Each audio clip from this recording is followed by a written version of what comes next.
Tombada como patrimônio histórico nacional, a Igreja Nosso Senhor dos Passos, que marca o início de Cuiabá, passa por reforma, situada no centro histórico da capital. O local estava fechado por risco de desabamento e na fachada era perceptível a ação do tempo. A obra é executada com recursos do governo do Mato Grosso por meio do projeto MT Preserva. A previsão é que o trabalho na parte externa seja concluída até o final do mês. Essa igreja foi construída em 1813, ela tem uma história absolutamente curiosa e interessantíssima. Um português chamado José Manuel, nesta época, sofreu um mal chamado catalepsia, ele passou um mal-estar e a sociedade na época, como tinha poucos recursos médicos, achou que essa pessoa tinha morrido aqui numa cidade ainda pouco desenvolvida, uma vila pequena. E ele foi praticamente encomendado na igreja com uma mortalha, como se tivesse morrido, quando no final das contas ele estava apenas com catalepsia. Foi inclusive enterrado pensando que ele estava morto. E ele acordou, ele recuperou a saúde dele depois de enterrado, e ele fez uma promessa que se ele conseguisse sair dali da sepultura, ele iria fazer uma promessa para o Senhor dos Passos. E que ia construir uma igreja em homenagem, em louvor ao santo que teria tirado da cova. E isso aconteceu, ele conseguiu fugir da cova, não morreu e fez a promessa e pagou a promessa na construção dessa igreja. O apelido dele depois virou Mané Cova e ele peregrinou pelas ruas de Cuiabá utilizando uma mortalha roxa que era uma referência ao Senhor dos Passos, que representa a possibilidade de, diante de um tombo, diante de uma dificuldade, você conseguir superar isso. Então a superação da morte dele, de ter sido enterrado vivo e ter escapado da morte, resultou na construção dessa bela igreja, que tem uma história única, em louvor a um santo que representa a possibilidade de você, apesar do seu tombo, da sua queda e da sua dificuldade, você conseguir ressurgir e se levantar para continuar andando.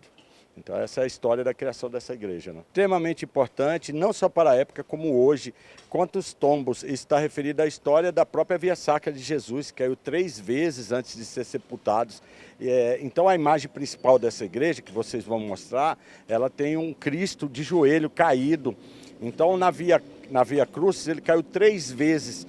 O que é essa imagem, essa devoção quer representar? Que na vida, antes de você morrer e conseguir, vamos dizer, a ressurreição no céu, você vai levar vários tombos.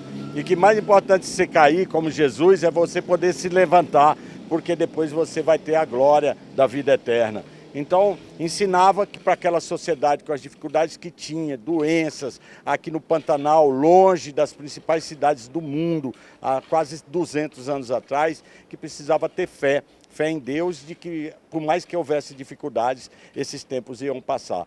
Mal sabia eles que essa cidade ia ficar a grande Cuiabá, nossa capital, uma das principais capitais desse país, tão rica e tão generosa para muita gente que veio de fora. Então, essa é a maior demonstração que nós temos do passado para o presente, que é preciso ter fé e que é preciso acreditar que por mais que a gente possa ter vários tombos na caminhada da vida, a gente tem que acreditar que nós podemos levantar e continuar os nossos passos, assim como o Senhor dos Passos. O historiador fala da importância da preservação patrimonial histórica e do catolicismo. Esse estilo dessa igreja chama-se eclético, porque ela é um pouco de neoclássico, um pouco de barroco. Quando a gente fala que isso é um patrimônio tombado do Brasil, não pertence só a Cuiabá, ele pertence ao povo brasileiro. Se você considerar que o Senhor dos Passos também é comemorado em Portugal, na Espanha, em outros lugares da Europa, essa igreja faz parte da história da humanidade, da história do mundo. Então nós estamos falando da história do catolicismo também, da fé, da piedade popular, que até hoje ainda a principal igreja, a maior igreja desse país ainda é a Igreja Católica, a maioria dos fiéis ainda são católicos. Então é um pouco da história da fé do povo brasileiro e tem a ver também com um pouco do patrimônio, da história da humanidade. Então mantê-la em pé é o mínimo que nós podemos fazer para relembrar de que aqui em Cuiabá, no período imperial, há 200 anos atrás, existia um projeto de civilização que colocava este povo conectado com os principais centros de fé do mundo. E de que aqui no Pantanal se estabeleceu uma civilização com muitos valores que vieram da Europa, inclusive o catolicismo e a fé em Deus. Luciano, que é mestre de obra, fala da satisfação de estar à frente da restauração da Igreja Nosso Senhor dos Passos. Para mim é uma honra estar executando esse trabalho maravilhoso que vai ser de útil para a comunidade inteira, para os meus filhos, para os meus netos. E é um prazer imenso estar aqui nessa igreja, porque eu sou devoto de São Bento, né? Então, carregar uma responsabilidade dessa é carregar um compromisso que eu tenho com a minha comunidade, com a minha cidade de Cuiabá. Já eliminamos tudo, já recuperamos a fachada e agora a questão de telhado para recuperar também, para poder finalizar a obra aí o mais rápido possível. Você acredita que até o final desse mês vocês consigam finalizar a restauração dessa obra?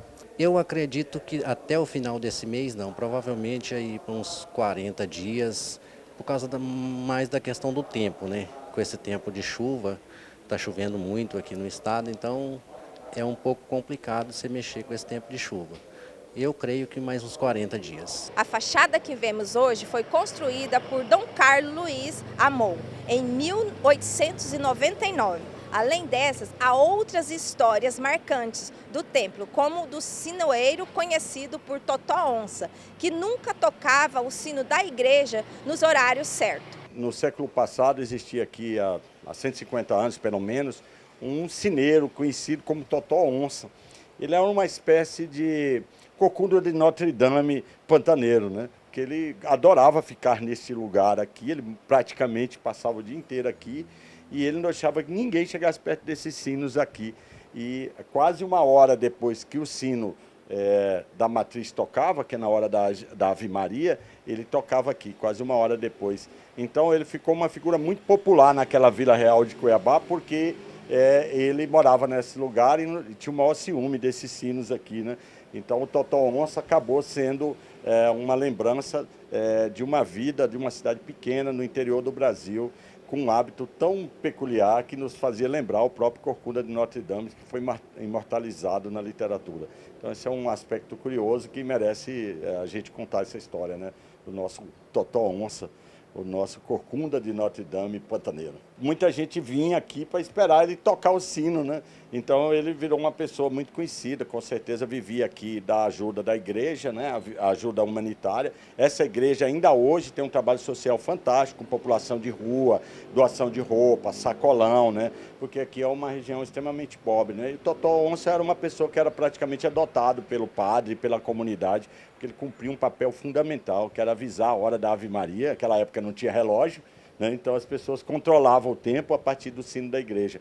Como o Totó Onça só tocava uma hora depois da igreja matriz, quando ele tocava aqui, quando ele fazia isso aqui, era 1 hora da tarde.